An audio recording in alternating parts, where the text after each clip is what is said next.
Mercury Theater on the Air presents Orson Welles as Count Dracula in his own version of Bram Stoker's great novel, Dracula.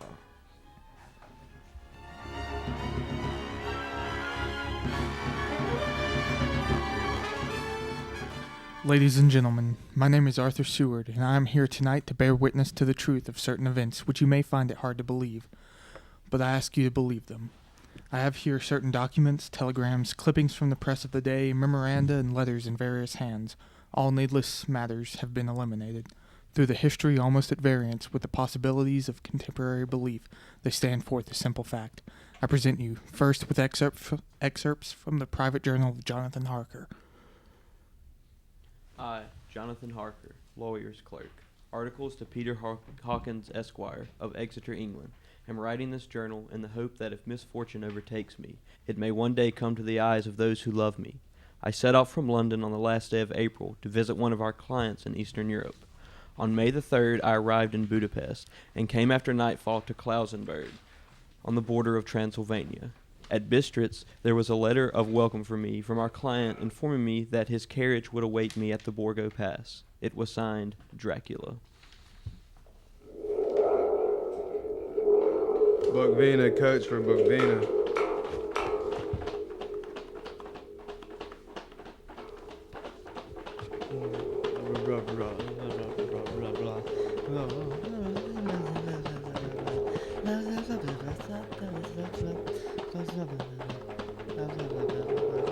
The road was rough, but still we seemed to fly over it with feverish haste.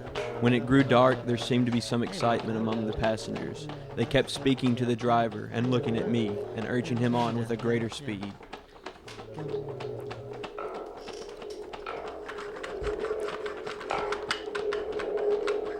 The crazy coach rocks from its great leather springs.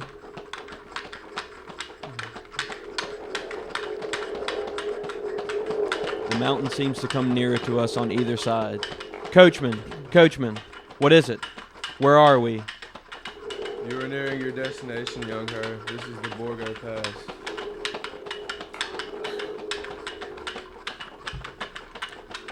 There are black, rolling clouds overhead, and in the air, the heavy, oppressive sense of thunder.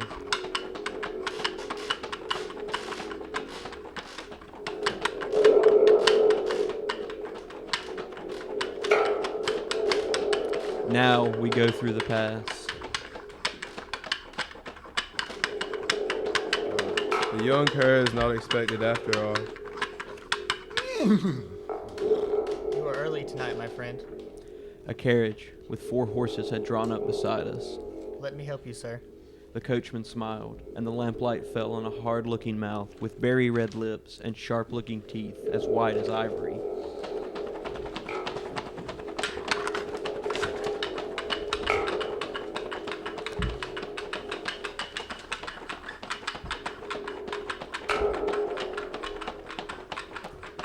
We began to move. I looked back. The coach with its load of passengers had vanished from sight. We swept into the darkness of the pass. I struck a match. It was within a few minutes of midnight.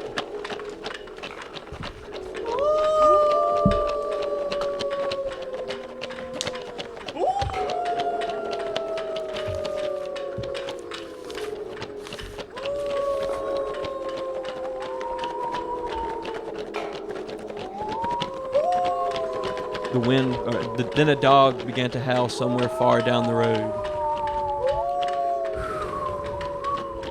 The wind was rising, moaning and whistling through the rocks, and the branches of the trees crashed together as we swept along. It grew colder and colder still, and fine, powdery snow began to fall.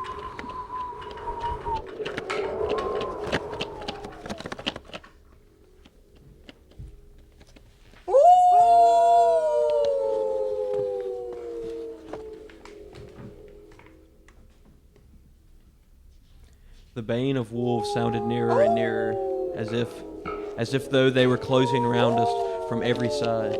We kept on ascending, always ascending. The howling of wolves was growing less.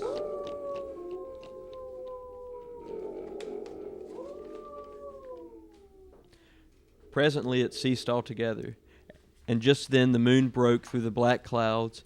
By its light, I saw around us a ring of wolves running alongside the carriage in silence, with white teeth and lolling red tongues, with long, sinewy limbs and shaggy hair.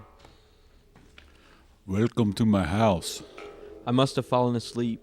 The carriage had pulled up in the courtyard of a vast ruined castle. The coachman was nowhere to be seen. Welcome to my house. Come freely, go safely, and leave something of the happiness you bring. Count Dracula? I am Dracula.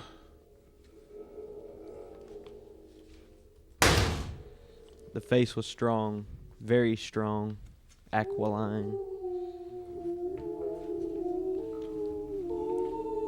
The mouth, so far as I could see it under the heavy mustache, was fixed and rather cruel looking, with peculiarly shaped white teeth. You hear them, Mr. Harker. The wolves? The children of the night, as you say, Mr. Harker. The wolves. Listen.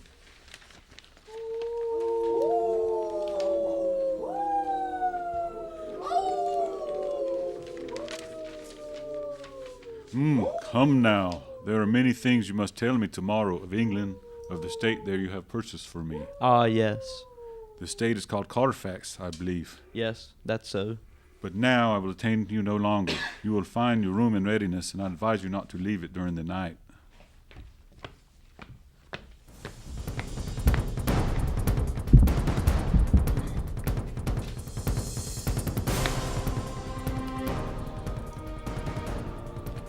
This castle is on the very edge of a terrible precipice. A stone falling from the window would fall 1,000 feet without touching anything. I explored. There are doors everywhere, all of them locked. The door to the great hall, the door to the courtyard, every door in the castle is closed, bolted against me. Castle Dracula is a prison, and I am a prisoner.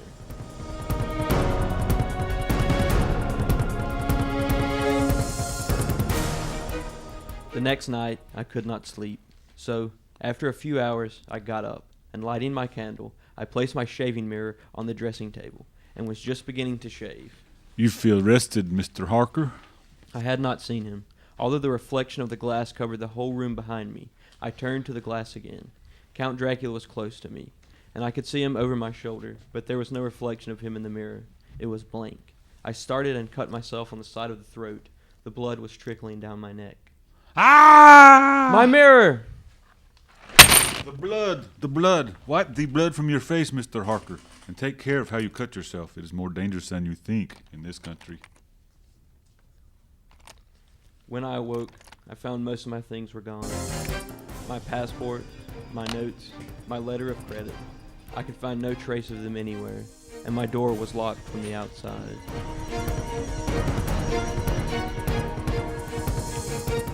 June 20th. There is work of some kind going on in the castle. Now and then I hear the faraway muffled sound of mattock and spade. And last night, the second of 3 dated letters which Dracula made me write. The second of that series, which was to blot out the very traces of my existence from the earth, went forth.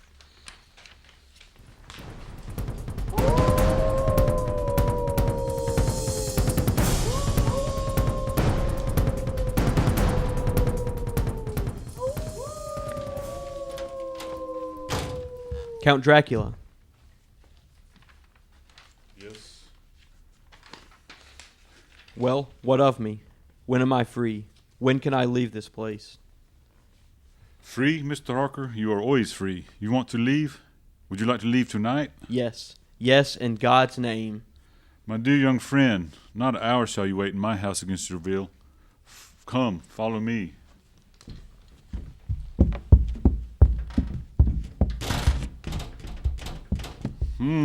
Your door seems to be bolted. How strange.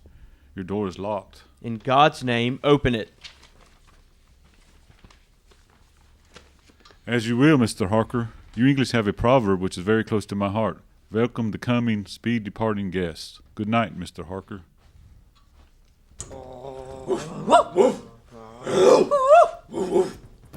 Shut the door. Shut the door. Shut the door. Shut. The door is shut, Mr. Harker. I take it you will remain.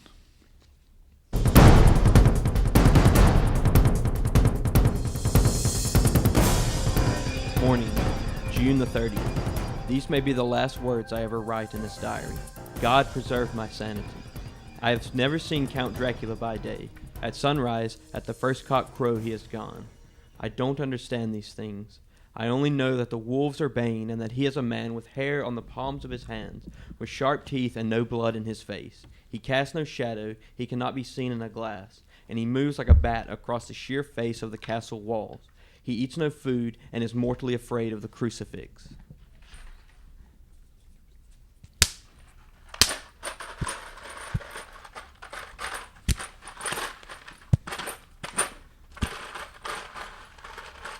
As I write this, I hear in the courtyard the rolling of heavy wheels and cracking of whips.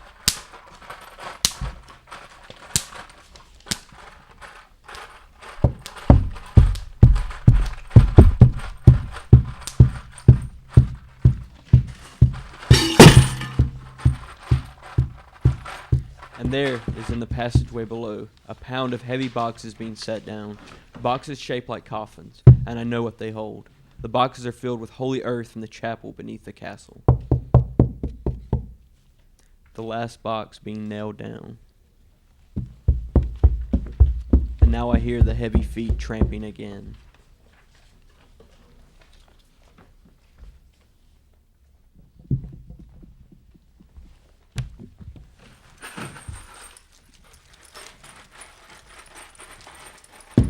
The door is shut, and the chains rattle. In the courtyard and down the rocky way, the roll of heavy wheels, the cracks of whips. Help! Help! Help! The wagons have gone. I'm alone in the castle. I'm alone in the castle. I'm alone in the castle. I'm alone. I'm alone. I'm alone.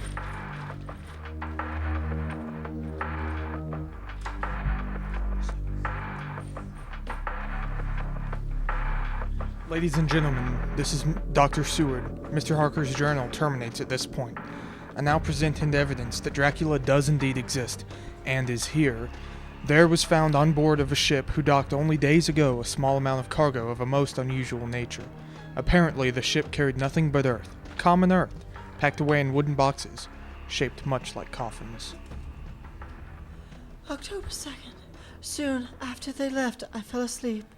I remember hearing the sudden barking of the dogs, and when it was silent, I got up and I looked out the window. There was a thin streak of white mist across the grass along the wall of the house. It dawned on me that the air in the room was heavy and dank and cold, the gas light only like a tiny red spark in the fog. I could see through my eyelids. The mist grew thicker, then as I looked, the sparks divided and seemed to shine through the fog like fiery eyes. You shall be the flesh of my flesh, the blood of my blood, blood of my blood. October 2nd, 8 p.m. We are on the track. 12 boxes were delivered to an empty house at 337 Piccadilly.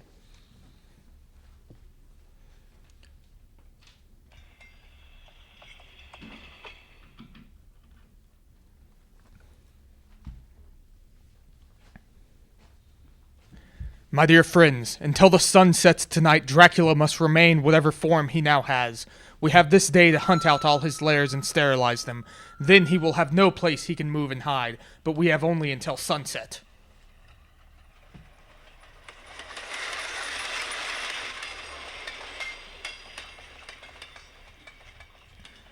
The house in Piccadilly was empty. Like the one at Fleet, the same sickening smell is in the air. On the table we found a clothes-brush, a brush, and a comb, and a basin, the latter containing dirty water which was reddened as if with blood. The boxes are back here. 8, 9, 10, 11. Only 11? There's a 12th box somewhere. Gentlemen, it is after 6. The sun is setting. We've no time to lose. He will return at any moment. Open the boxes!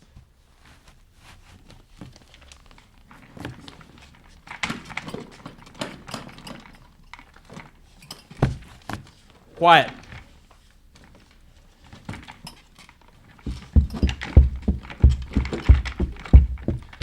Listen, here it is.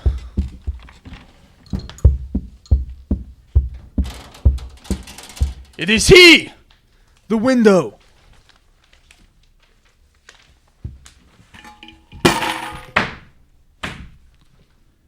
You've wasted your bullets, gentlemen. You think you baffle me. You with your pale faces all in a row like a sheep in a butcher's. You think you have left me without a place to rest, but I have more, and time is on my side. The one you love is mine already. I have known her, and my mark is on her throat. Flesh of my flesh, blood of my blood. She is with me always, over land or sea. Tonight's production of Dracula by Orson Welles and the Mercury Theater was the first of 9 CBS broadcasts in which this brilliant group will bring to life a series of great narratives, all presented in the immediacy of the first person singular. In presenting them each Monday at this time during the summer season, the Columbia Network is bringing a complete theatrical producing company to the air for the first time. And now here is the director to tell you more about next week's Mercury Theater production, Mr. Orson Welles. Ladies and gentlemen, what are your favorite stories? If there is one you are particularly fond of and would like to hear on the air, would you please write me about it? Next week, the Mercury Theater is going to tell you Robert Louis Stevenson's exciting yarn about pirates and the sea, Treasure Island. Until then, just in case Count Dracula has left you a little apprehensive, one word of comfort. When you go to bed tonight, don't worry. Put out the lights and go to sleep. Oh, it's all right. You can rest easily. That's just a sound effect. There. Over there in the shadows. See? Nothing. Nothing at all. Nothing at all. Well, I think it's nothing. But always remember. Ladies and gentlemen, where there are wolves, there are vampires.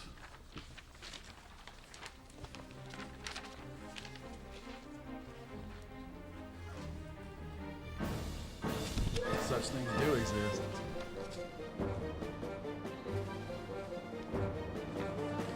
This is the Columbia Broadcasting System.